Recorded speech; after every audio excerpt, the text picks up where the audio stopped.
Good afternoon, readers. Mark Gentili here, the editor of Sudbury.com. We're back for another live chat here as we work our way through this COVID-19 pandemic. Today, I'm grateful to welcome Norm Blaseg, the Director of Education for the Rainbow District School Board. Norm's going to come on today. We're going to talk about the distance learning exercise that the school boards are going through right now as children try and stay edumacated while they are no longer in school at the moment. So Norm, I want to thank you for joining us here today.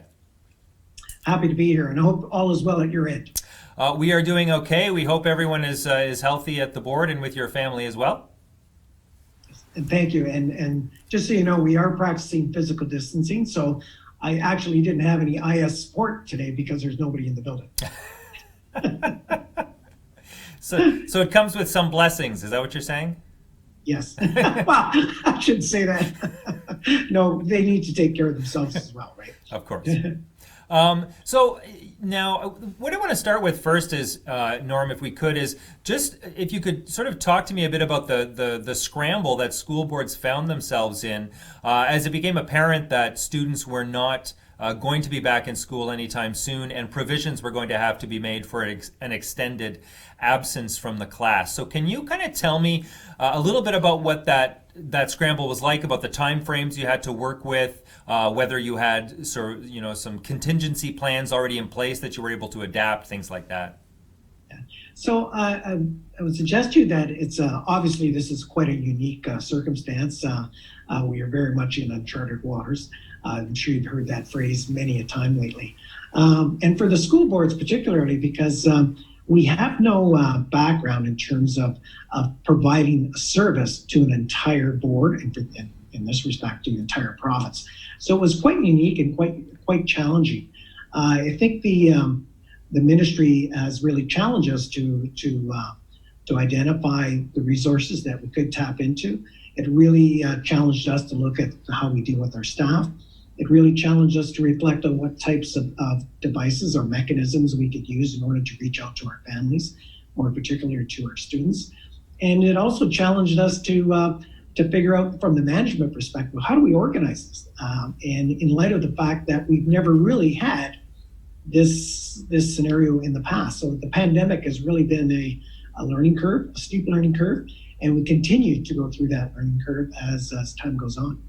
So about how much time did the school boards have to figure out how to get a distance learning sort of program off the ground? Yeah. So you might recall that during the March break that the pandemic really came to, I would suggest to the educational environment, really came to light. We were challenged at that time by the ministry to start thinking about, okay, so what is it going to look like? And we had about a little over 2 weeks. So if we have to remember that we were to open on April 6th. And we identified during the March break that we had this challenge put to us. So we had what we call phase one and then phase two. And phase one was really about trying to figure out, okay, so what can we do in order to service the students that we're charged to facilitate. So that really challenged us because we had to think, okay, so what exactly does the ministry want? So the ministry had, on a number of occasions, as you well know, facilitated distance learning through their TDO and through D2L. And they were quite public about that. So that bought us a little bit of time in order to figure out how we were going to provide services for students once that came to an end. And I'm not suggesting that it's come to an end in its totality, but it shifted. It shifted to school boards. And so at the end of the first week, we then started to look at what types of platforms do we have in order to serve kids? And what could we do to task our staff in terms of trying to facilitate those platforms? Because you have to remember, many of our staff would not be familiar with the platforms, A, that the ministry was using, and B, what type of the platform we would be using going forward. So again, we identified very quickly for us, most staff were, I wouldn't say most staff, but many of our staff are very familiar with Google Classroom. And so we tapped into that and we decided, okay, so that's our platform. We're going to go through that. And then that was, of course, that's our grade 4 to grade 12 piece. Then we had to identify, so what are we going to use for our primary division? And then we looked at some different platforms, and Seesaw seemed to be quite quite useful for us. So once we've established a couple of platforms, then we were able to say, okay, so now we have some platforms. Not saying that we were proficient in either one of them just yet, but we at least identified this is how we were going to communicate. And fortunately for us, during this whole time, teachers were already engaged in some type of communication with their students, which was very, very helpful. So, right? so teachers had already been, I don't mean to interrupt, but teachers had already been reaching out to their students through the various platforms that are they've already established those kind of links between them and their students electronically, I guess. Correct. And so that was really helpful for us too, because they've already initiated many of those engagements that we were looking for. And so some of them were using Zoom, the platform that we're using today. Some of them were using Skype. Some are using various methods that were not familiar with us. But we had to determine what was our board going to use in terms of a platform. So we landed on the two that I just told you. Again, that is the Google Classroom and of course Seesaw. Knowing full well that teachers would still continue to use those other platforms, because initially it was what works well, use it, okay? Because we didn't have a lot of opportunity to engage in PD. And so we were very thankful for those PD, sorry? Professional development. Oh, right? I see. Okay, so sorry for the lingo. So we didn't have a lot of opportunity to engage our staff to bring them up to speed. And so this is quite a learning process. So we were quite happy that many of our staff had already embraced a form of communication with the teachers. So having said that, so let me get back to the dates. So we knew during that up till April 6th piece, so let's say the week before, we had to figure out, the biggest thing was, okay, connectivity and how do we reach out to all these families? How many families are we reaching out to? Right. We didn't really know. So we had to quickly Can you put a number on it for us? Like how many families are we talking about just for Rainbow? So, for example, we have 13,500 students, right? Wow. And I can't equate that into the number of families, but I will tell you that, and I was going to lead to this, during that week, leading up to April 6th, we surveyed through our teachers. We were able to survey all of our parents. So what did that look like? So every principal contacted their teacher and said, okay, here's your class list. Contact every family, okay, or every student in your class, and try and figure out if they have by phone, and try and figure out if they have connectivity. And B, do they have a device? So there were two pieces to this, right? And so really, really good buy-in from our staff. So our teachers did that hard work, got all the work completed within a very short period of time, got that back to us, and so we now have the information. So the answer to your question is 97% of our families, our students, did have connectivity. Okay. Which is quite amazing. So if we put that into real numbers, that's over 13,000 students actually had connectivity. Okay. What about devices? Sorry? What about devices? That's the second part to that. So it's a great question. So we had, as it turns out, in the survey, we asked those two questions, right? Do you have connectivity and do you have devices? Because many of them may have a phone, but they may not have a computer. Right. Right? And so we had to figure that out as well. Or they may have an iPad, depending on what we were tasking them to do. We had to figure that out. So, but through the survey, we found out that we had about 300 students that did not have that did not have the connectivity. But as I don't know if it's a stroke of good fortune or not, but we had a surprisingly high number of students that actually did have devices. But I will tell you that we handed out over 2,000 devices. So in that short period of time, we were able to connect with our elementary and secondary students, and we found out approximately 1,500 students at the elementary level did not have devices, and a little over 500 at the secondary level did not have devices. How did you get those devices to the people who needed them?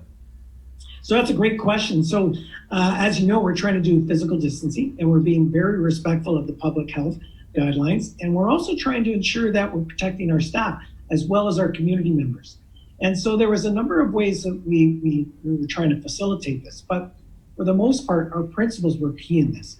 So we, first of all, drew up some protocols and some procedures based on public health support and our own health and safety, and several superintendents got together and they figured out the protocols for distribution of devices. And we also had our IS a part of this as well. So it was a huge collaboration. Sorry, IS?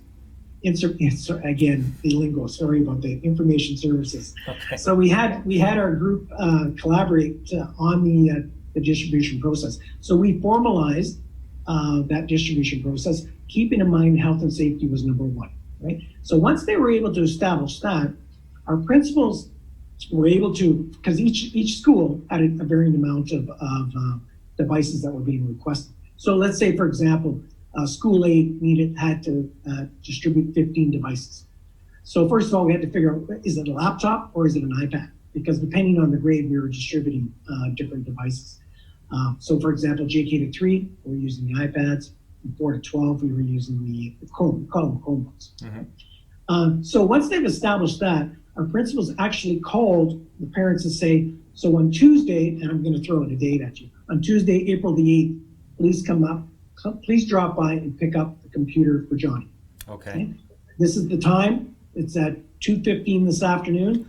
Please be aware that we are practicing physical distancing. So we'll have a table outside. It'll be in a bag. You'll see a number on it. It'll be the student's name under it, and you'll be asked to pick it up. So there was no actual physical contact with the parents, and we were respecting all the various things that public health has asked us to do. So that's how we were able to distribute those devices to those parents. Okay. So that's kind of the phase one, just to get the instruments to the students. The second part to that, though, of course, as you can well imagine, now we have to kind of work with the kids, our students, in terms of, okay, so what formats do we use and how do we engage them to ensure that they are able to follow along with the teacher? Okay. So, and are you getting good sort of response from the families? Are you getting good participation from students? And for the most part, we're getting tremendous feedback. It's been really good feedback. I mean, there are challenges associated with it, of course. And I'd be remiss if I didn't say there were challenges, especially for those families that they maybe had both parents working during the day. Yeah, because we're hearing from some families who are saying, like, it's a lot, it's a lot to it's a lot to bite off. It's a lot to chew when you're got to work all day, and then you got to come home and play the role of teacher as well for your young child. Some parents feel it's a little bit more of an ask than they can maybe fulfill. Yeah, and you know what, we understand that and we empathize, and so we've told our staff to make sure that they have to be cognizant of the scenario in which they're putting themselves into, right? For example, we understand that many of our 7 to 12 students, so you think of that age group, 13 to 17, maybe they are now the caregivers during the day. And maybe they have 2 or 3 siblings that they have to look after. So maybe school isn't first and foremost in their mind, right?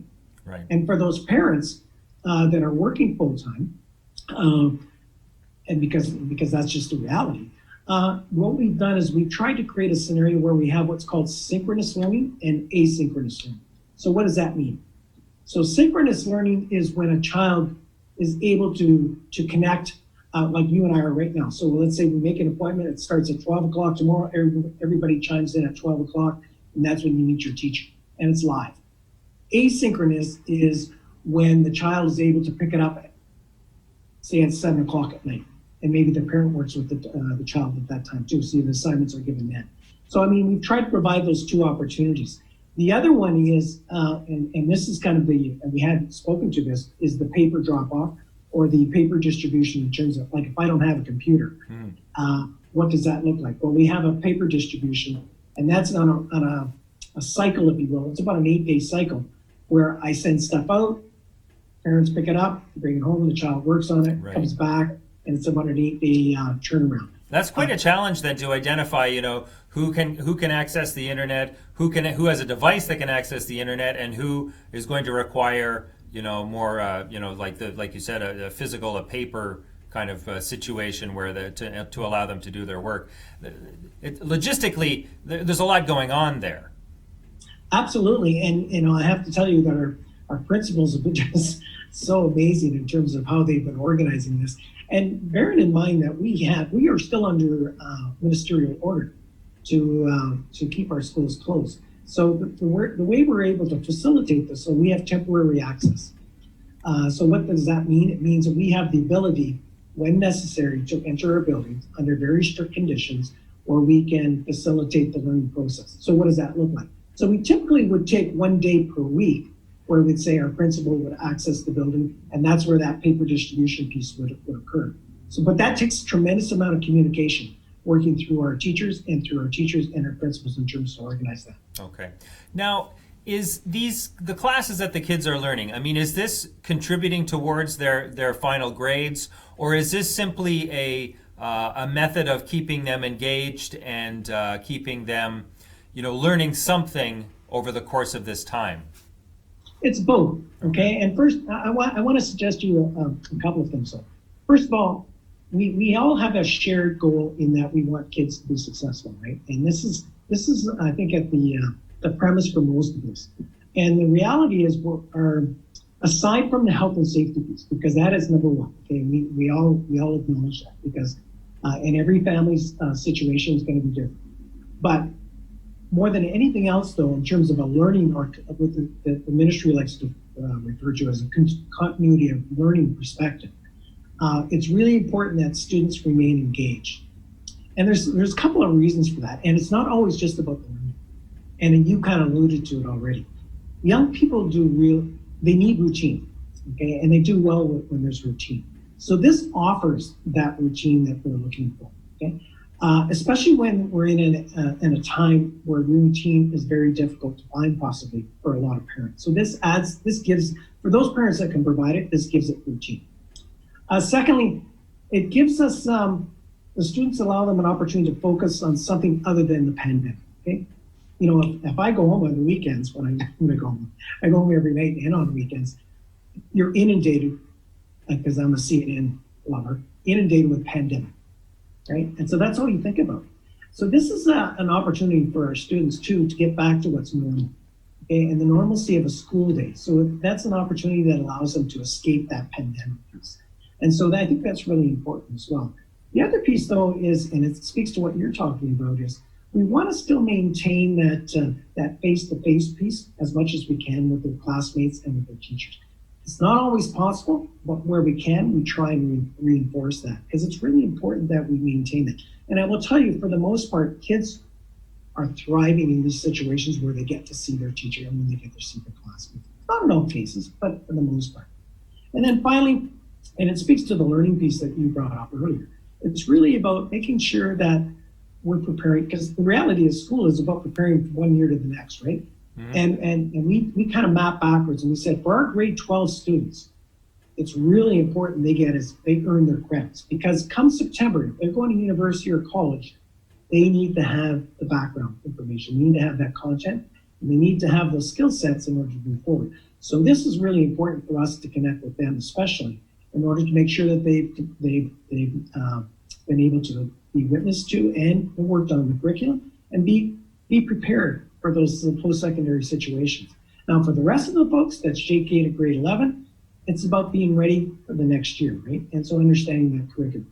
So we're really trying to get our students engaged for a number of reasons. The least of which, I guess, at the end would be the achievement part, because really we're still looking at the well-being piece first. Okay. Now, for those who are not graduating up to post-secondary this year, the kids who are going to be returning to schools, after in the fall or after the summer, is this distance learning? Is this a method of like, what am I trying to say here? Is there a risk that kids are going to lose the year? I guess a lot of parents are concerned that kids may be losing missing so much of school that they may end up missing the year. Is this a way of sort of preventing that from occurring? Well, again, what we're trying to do here is engage our students, okay, and keep them as much as we can in a normal environment. Absolutely, are we trying to make sure that we fulfill the commitments in terms of the curriculum? Absolutely. But I will, and I'll just backtrack a little bit here. What we are trying to do is focus on we're trying to refine the number of curricula that's out there. So, for example, for the most part, we're looking at literacy and numeracy, right? Those are the two most important pieces. As we get, especially when we're talking JK to 3. As we get older, we're starting to include the sciences and the social studies. Then when we get into secondary, it's about the credits, right? So we're trying to focus on core pieces here. It's about the fundamental core pieces that you need to go forward. Big picture things, okay?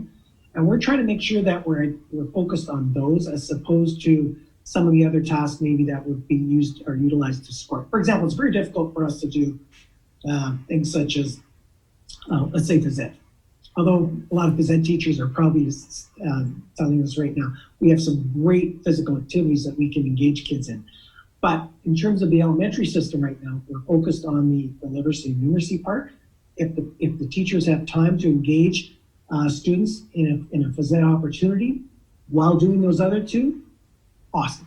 Okay, so we're looking at that. So those other curriculum pieces, if we can insert them in those main or those core pieces, that's great. Because remember, we don't expect parents to become teachers.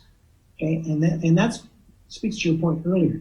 We don't want them to be the teachers. We just want to keep our students engaged and following along as best they can. Okay. Now, for the kids who are, are set to graduate to post-secondary this year, certainly, acquiring the credits that they need is important, but they also relied on schools for other things as well in terms of, helping them facilitate college and university applications and providing that sort of guidance sort of mechanism. Are those mechanisms still in place during this time? Like for those students who are set to graduate, are there resources available to help them with their college and university and all that sort of stuff, or are they on their own? No, absolutely. And so when you walk into a school on a normal day, if you weren't going through the pandemic right now, you would still have your student success teachers, you would still have your guidance teachers, you have your guidance secretaries, you have your special education resource teachers. So you still have all of these supports. And we have tasked them, and they've done a remarkable job to date in supporting students in those very things that you were just speaking to. So those, aside from the classroom teachers, we have 3 and 4 other teachers that are working on behalf or working hand in hand with those homeroom teachers in order to identify and work with those students that need support. So that's why it's really important that we work with students on a daily basis, because we can identify what child needs that support, who doesn't. As soon as we identify that, so for example, let's say I can't connect with you for a couple of days, that's a red flag for us. We would have guidance counselors, student success teachers, attendance counselors. They would follow up and say, is everything okay? Because remember, first and foremost, we want to make sure they're healthy and they're safe. Okay. Then secondly, okay, so what can we do to help you engage? Okay. Because we really are looking about September, and we really are looking about how are we going to support you when you go to university. If you need some support in terms of filling out and most of them already did this, by the way, for a secondary application, because that usually starts in November. So if there is a subsequent support that is required, absolutely that group is there and are helping our students. Okay.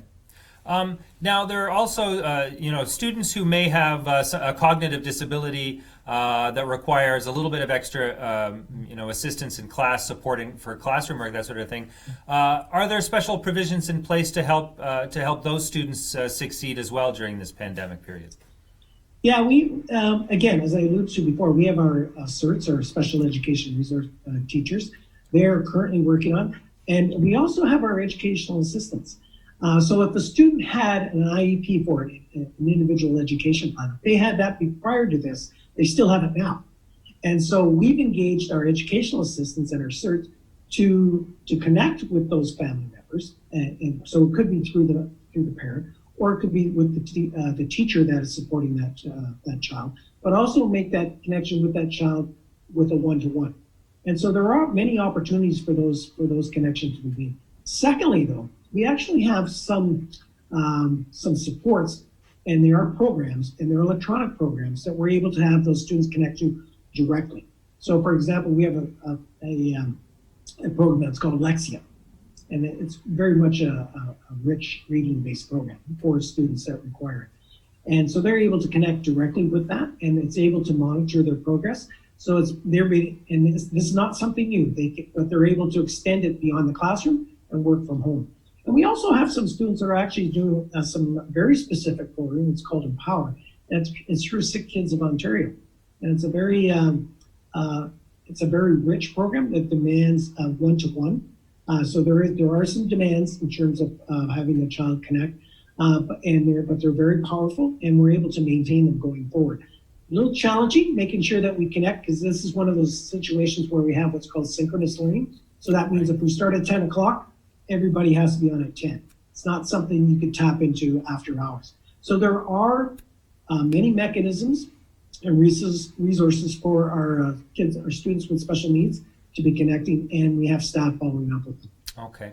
Now, what about for parents? You have resources in place to help students. There are a lot of parents who either may be, not fully understanding assignments, or they may be frustrated with the devices. Are the boards offering resources to help, parents facilitate this learning experience for their children?